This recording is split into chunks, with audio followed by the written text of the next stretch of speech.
Essa história chocou o país e trouxe à tona relatos de muitas mulheres que passaram por momentos difíceis no puerpério, aquela fase logo depois do nascimento do bebê. Mas o que leva uma mãe a rejeitar o próprio filho ou até a cometer uma tragédia? A gente vai mostrar agora uma reportagem sobre um assunto sério, mas ainda pouco falado: a depressão pós-parto. Vamos acompanhar.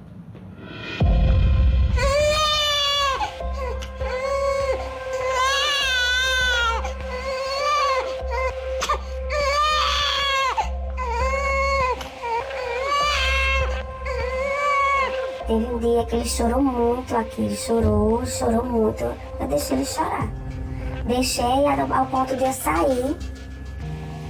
Eu tava de bebidão. Eu fui andar. Eu deixei a porta aberta, a minha vizinha que ouviu ele chorar e que pegou ele. E olhou, não tinha ninguém em casa. Você saiu porque você não suportava mais o choro? Também. Aquele choro me deixava angustiada, me deixava sufocada. O relato é de uma mulher que sofreu com depressão pós-parto na sua primeira gestação. Uma gravidez desejada após 5 anos de casamento e depois de 3 abortos espontâneos. Praticamente eu nunca tinha dado entrada no hospital, e muito menos no centro cirúrgico. E passar por um procedimento muito invasivo, né? Onde na época não foi separado. Eu acabei ficando numa enfermaria que tinha crianças nascidas, mães que tiveram seus filhos, e eu estava ali sem o meu, né? Então chegou um ponto que eu fiquei muito mal. Na 4ª gravidez, com trombose gestacional, ela aplicava injeções diárias na barriga para garantir uma boa oxigenação do feto. O bebê nasceu saudável, já a mãe não estava bem. Eu não tinha vontade de pegar nele.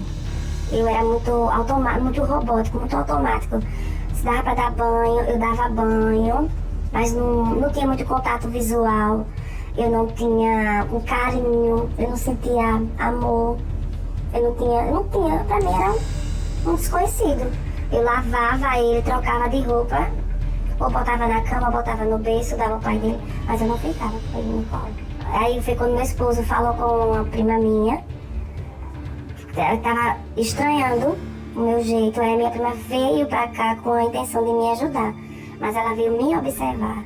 Foi só depois de procurar tratamento psiquiátrico com medicamento que essa mãe, moradora de Maceió, conseguiu regular as emoções. Você vai comprar esse remédio, mas ele só vai fazer efeito com 7 dias. Eu nunca esperei tanto esses 7 dias.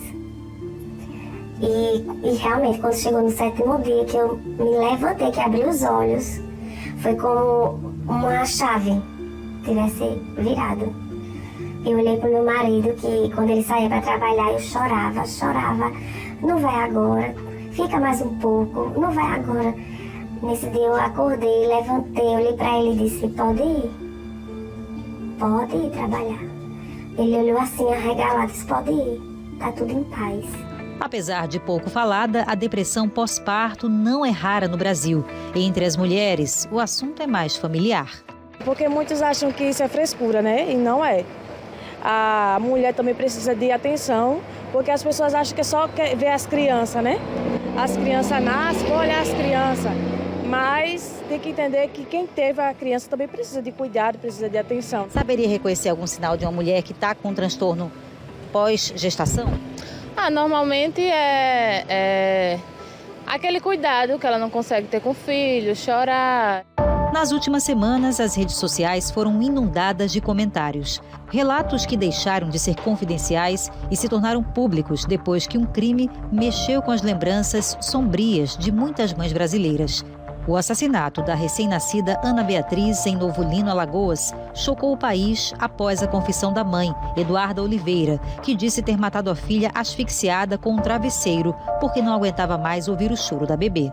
De mamãe, ela ficou chorando um pouquinho, aí eu botei ela no sofá e o quê? Eu botei ela no sofá e peguei a almofada e botei. Ela foi no sofá da sala? No sofá da sala. Foi a almofada da sala? Foi. Não foi o travesseiro, não? Foi a almofada e o lençol. Os comentários sobre reportagens do caso chamaram a atenção. Nesse, uma mulher diz que teve depressão pós-parto e vontade de jogar o bebê na parede quando ele chorava. Essa outra mãe disse que teve depressão numa época em que ninguém falava sobre o assunto e que, muitas vezes, pela privação de sono, alucinava, já que o bebê não parava de chorar. Quadros de psicose também foram relatados. Essa mulher disse que a cunhada teve uma crise e só não matou o filho graças à acompanhante. A mãe disse que via um bicho no lugar da criança. Essa psicóloga perinatal, que atua há mais de 15 anos na maternidade Santa Mônica, em Maceió, já acompanhou centenas de casos de depressão pós-parto. Regina Japiá explica que é normal a mãe sentir tristeza nos primeiros dias. Fatores biológicos, como queda nos níveis de estrogênio e progesterona da mulher, afetam o humor. Além disso, o pós-parto é uma fase exaustiva e desafiadora.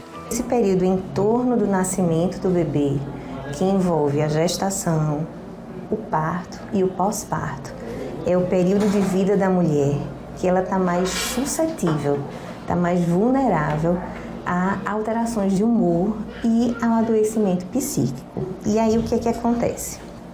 Nessa alteração existem, eu vou citar para você três possibilidades. A primeira, ela é a mais prevalente, que gira em torno de 50% a 80% das mulheres, que é a tristeza puerperal, blues, o baby blues, que é a sensação de insegurança, um choro fácil, uma alteração também no humor, no apetite, mas que uma ansiedade, uma irritabilidade, mas que esses sintomas, eles têm uma duração, tá certo? Eles duram em torno de 2 semanas, de 15 a 20 dias. E neste período, eles vão arrefecendo e existe a remissão por si só desses sintomas, dessa tristeza puerperal. No entanto, essa segunda possibilidade, que é a depressão pós-parto, ela é exatamente quando esses sintomas não arrefecem, eles não existem a remissão, que é a saída deles natural, ao contrário. Eles vão se intensificando, vão se prolongando e terceiro componente, vão incapacitando. O mais importante estudo sobre depressão pós-parto no Brasil foi feito em 2011 por pesquisadores da Fundação Oswaldo Cruz. No estudo, cerca de 24 mil mulheres foram ouvidas. 1 em cada 4 relatou ter sentido sintomas de depressão pós-parto, o que significa dizer que no Brasil, cerca de 26% das mulheres sofrem com essa doença. A maioria é parda, com dificuldades socioeconômicas, gravidez não planejada, que já teve alguma depressão anterior. A depressão pós-parto é caracterizada principalmente por uma tristeza profunda e prolongada, por muita ansiedade, choros sem motivo aparente, muita irritação, hipersensibilidade sensorial, incapacidade de cuidar de si própria e do bebê, rejeição e até ideias suicidas.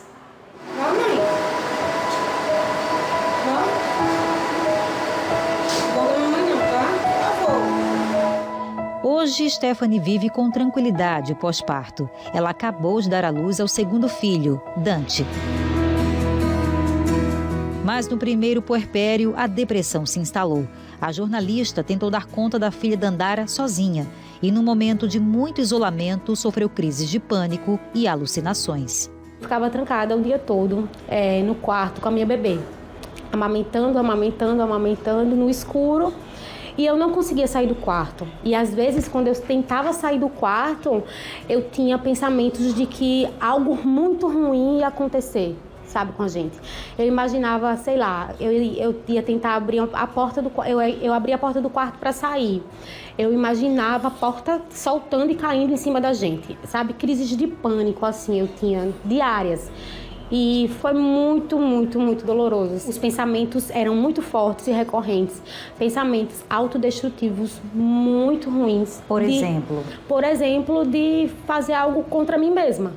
E a única coisa que me segurava era eram meus filhos. Era pensar, meu Deus, a Dandara precisa de mim, eu não posso, eu tenho que ficar aqui, eu tenho que estar bem por ela. O Dante precisa de mim, ele está na minha barriga, daqui a pouco ele vai nascer. E eles precisam de mim, eu preciso estar bem também por eles. E isso me segurava. E a gente não deve romantizar a maternidade. A maternidade é uma mudança de vida, principalmente para quem está entrando nesse mundo agora, né? Quem está sendo mãe de primeira viagem. Mesmo tão desafiadora, a depressão pós-parto pode ser superada com tratamento psiquiátrico, terapia e suporte familiar. Essa psiquiatra explica a importância de pedir ajuda. Eu escuto de gestantes ou de puérperas que abandonaram o tratamento medicamentoso que estavam fazendo porque escutaram de alguém que não pode fazer medicamento psiquiátrico na gestação ou puerpério.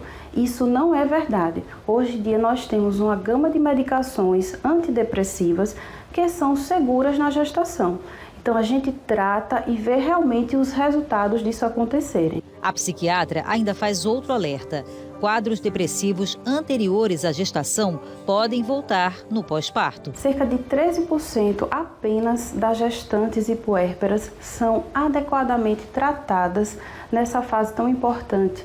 E muitas vezes elas chegam até o consultório médico, mas não recebem o tratamento adequado. O fator de risco maior para uma puérpera ter depressão pós-parto é justamente ter um episódio depressivo prévio, que pode muitas vezes começar na gestação. Talvez, se eu não tivesse feito isso, poderia ter acontecido uma coisa pior. Porque a tendência não é melhorar. Conforme vai passando, as coisas iam aumentando e eu não estava tomando conta mais. Então foi quando eu fui para a psiquiatra, ela olhou para mim e disse: mãe, não se preocupe, isso tudo vai passar. Porque a gente está aqui para lhe ajudar. Peça ajuda, que fale sobre o que você sente, que não se isole, sabe? Não fique com vergonha de chorar, de admitir, de dizer que precisa ter alguém ali ao lado, de falar com uma amiga, de falar com a mãe, de falar com a avó, de falar com uma tia, com a prima, enfim, qualquer pessoa. Eu já me sinto outra mulher, outra mãe, sabe? Do que eu fui no início do meu pós-parto com a Dandara.